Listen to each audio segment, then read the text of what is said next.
Hey guys, Lytane here. Something that really surprised me was how well the American Horror Story Season 1 review that I did was.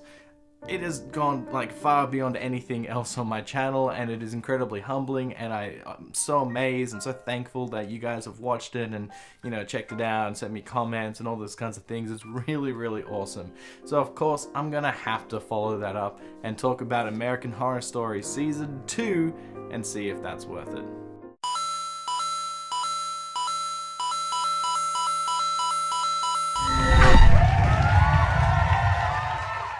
As I mentioned in the review for the first season of the show, each of these seasons has a new story with a new set of characters based around a theme. It's called an anthology. Some of the actors from previous seasons return in new roles, which can be a little jarring and confusing, but you get used to it. Where the first season was based on a murder house and ghosts, this one is set in a mental asylum, and lots of personal demons, experiments, and a few other things are going on. The story is set in 1964 and follows a brief time in the Briar Cliff Mental Institution, run by Sister Jude, played by Jessica Lange. She has an assistant of sorts named Sister Eunice, played by Lily Rabe. They are stressed and overworked at this institution and struggling with their own personal issues as well, like alcohol and faith, and oh yeah, Eunice gets possessed by a demon. But it's not just about the sisters, you also need some patients like Kit, played by Evan Peters, who was accused of being a murderer even though it clearly was aliens. A much bigger role was given to Sara Paulson, who plays Lana, a journalist trying to do a story on the asylum. She is also a lesbian, and in the 60s that was a huge no-no, so she must be crazy. There are more people in the show, but too many to name, and the series dives into the creepier side of the insane asylum and the experiments that they used to do on these patients in order to cure them, a lot of which are based on real medical experiments that they did in the 60s and 70s. The demon is causing havoc, and the patients think that they are legitimately going crazy, and the threat of lobotomies are real. You'd have to be insane not to watch this season. I remember when the show first started and when the second season was announced and how the theory started going crazy of what was going to happen in that second series. How was this murder house going to continue? Would there be a new family moving in? Would it resolve all those mysteries from the first season, and so on and so forth? Until we found out that it was the anthology show, meaning that each season would be its own story, which is very cool and unique, but it also leads to a few little problems. One of which being the fact that if there was any questions or anything that you had in the first season or a previous season, they weren't going to get answered because this is a whole new show, so to speak, a whole new story. Another little problem that comes with this anthology series is that they get a lot of the actors and actresses to reprise their roles on the show, but they don't reprise their characters from the show, meaning that Jessica Lange and Evan Peters are in more than one season of the show, but they don't play the same character. It's a little confusing when you first start watching it and stuff, and I know in my mind I always call Evan Peters Tate, even though he has different names in every season. It's just one of those things my brain always does. But now that the show has been going on for so many years, it's just accepted, and it's kind of the norm that this show does this kind of thing. But back in the day, it was a little confusing. In the asylum, we are pretty much stuck in that one location with very few scenes happening outside of it. The sense of claustrophobia is one of the key elements in the series, and I think it's done very well. There are very few sets in the show, so you become very familiar with each of the locations, but they are shot in different ways to keep it fun and interesting as the show goes on. A lot of close-ups are done with the actors as well, so you don't even get to see the set, you just see what the actor is acting at that moment. This design choice really helps you get pulled into the mindset of these characters, and it makes you feel a little put off because it's not conventional. The use of washed out colors and the overuse of grey and white also help this out. The set design and cinematography are just really well done. Everything contributes to the sense of unease, which is a huge step up from that last season. The acting is also very well done. The new characters and actors are very good, and they contribute a lot to the story, and the people that reprise from the first season do an incredible job as well, with a lot of them just showing their talent and range of characters because they don't play the same characters as they did in the first season. Take for instance Jessica Lange. In the first season, Candace was a know-it-all, she knew what was going on, she was very calm and collected and very capable. While Sister Jude starts off like that, it isn't long before she goes really tumbling down into all of the vices that she has, and she starts going that little bit crazy. She does not have it all together. This complete opposite of a character is very good and very refreshing. They also did the same thing with Evan Peters, with Tate being a very crazy and manipulative ghost and character, while Kit is very humble and is very accepting and loving of all these other people. I also think it was a little bit of a play on the fact that in the first season Tate was a murderer, and in the second season he is innocent, but everybody believes that he is a murderer.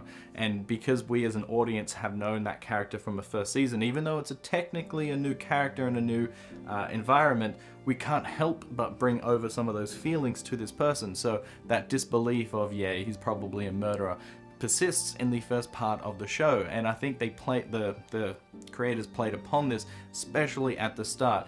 Due to the bottled nature of the season, all of the characters are interacting with each other a lot, and with each being so troubled and unique, it adds a lot of tension and dynamic to the show.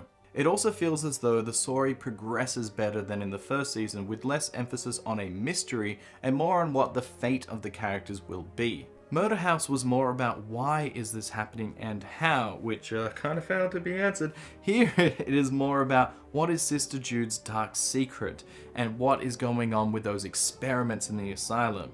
Because of this, a lot more questions do get answered compared to just about every other season of the show, past and future. But this is called American Horror Story, so how does it compare in the scares and the horror elements? Well, personally, I don't get scared all that easily, so it didn't particularly scare me, though there are a lot of graphic imagery and a lot of things to see and things to get grossed out and scared of if you're that way inclined. My girlfriend, for instance, was more scared of the show than I was. She particularly didn't like the experiments that the doctor was doing, how it was all weird and gross and all that kinds of stuff, and she was put on unease a lot with a lot of the cinematography, and she didn't really understand why. And it was great because I got to see how somebody else would view it and how somebody else would get scared. Although the scariest part of the show is still that intro, that weird creepy music, or the imagery, which has changed because it's a different season to reflect some of the ideas and things that are going to be in this season, and I think that is still the scariest part of the show. I don't think I'd do this show justice if I didn't get into some spoilers, because I've got a few questions that I need to ask. So skip ahead to whatever time this says here if you don't want to get spoiled for the show. The first is, how come only one of Dr. Arden's creations left the asylum? They were wandering around the forest and no one else bumped into them, or they didn't stumble across a settlement or just wander off further or something like that? It seems a little contrived and a way to keep the characters in the asylum.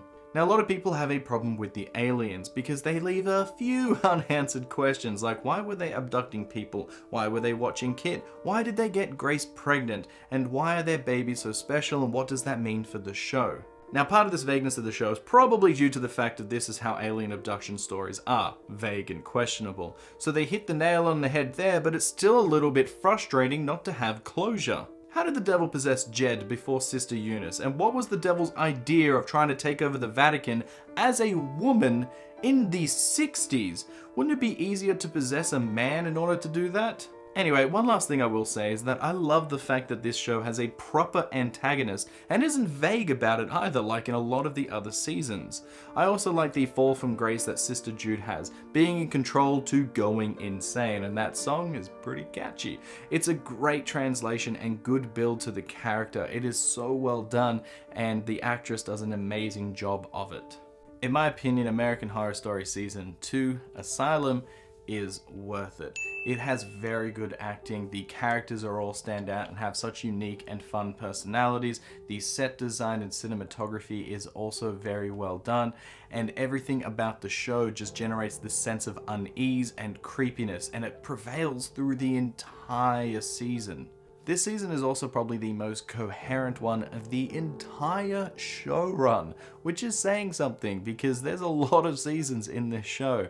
And this one has the fewest plot holes, the fewest plot contrivances, and I have the fewest questions in this show compared to just about every other season. Now, while I still had a few little questions about it, some of which I never expected to get an answer for, and it's frustrating, but I can understand where the creators were coming from with those choices. At least here it didn't feel like some of the other seasons where I just felt like there should have been more story here or something that they just forgot to tell me. Here it feels like a complete package.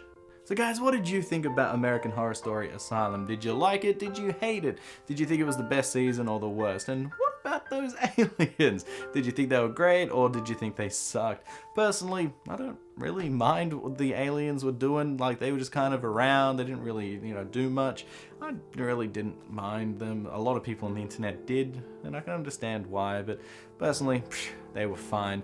Honestly, this is probably my favorite season of the entire American Horror Story run so far. I just think that it is the most well shot, and I really like the characters and the story, and I just think, yeah, it's my personal favorite. So let me know what season is your favorite.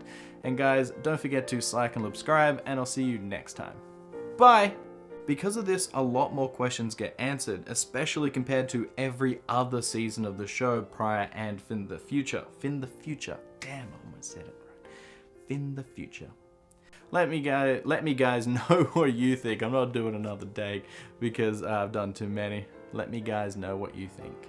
Damn it, I will do another day.